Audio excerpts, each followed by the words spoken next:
Hello everyone, Eleanor here from Grounded Health, and I wanted to share something today that I learned about this weekend in a training I did with Dr. Stephanie Bueller, and that is the circular model of sexual motivation. So this I thought was so cool and so interesting, and I love when newer and newer models are coming out that explain the diversity of experiences that we all have, that are more complex and multifaceted, and I just got a lot out of this material. So in this material, we were talking about sexual desire and sexual arousal, particularly in couples, and we were talking about how there was an old model that was from Masters and Johnson.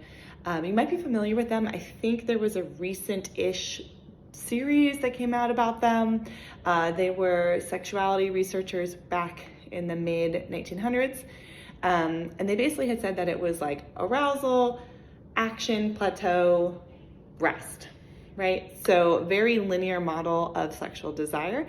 And there was a researcher named Rosemary Basson who came out with a circular model of sexual desire, which I think is just really interesting, really fascinating, and describes a lot more of the experiences of the people I work with. I work with a lot of people who are assigned female at birth or identify as femme, and they tend to have more of this experience. So I wanted to share this with you because this is a really cool model. Basically, it's a circle, and I will include a visual of this model in the blog post so you can follow along if you, like me, are a visual learner. Basically, it starts at sexual neutrality, saying that lots of folks just move through the day and they're not thinking about sex, but they're not thinking about it. They're just sort of neutral. And then what actually happens is what they call receptive arousal. So they're open to receiving some sort of stimulus. That sounded so biology class, like sounded so high school, stimulus. But basically they're open to either touch or massage or reading erotic work, watching erotic film, and then that will kind of actually kick them into the next part of it, which is sexual arousal. So it sort of captures this idea that you're neutral, you see or feel or hear or taste something, and then you can move into sexual arousal.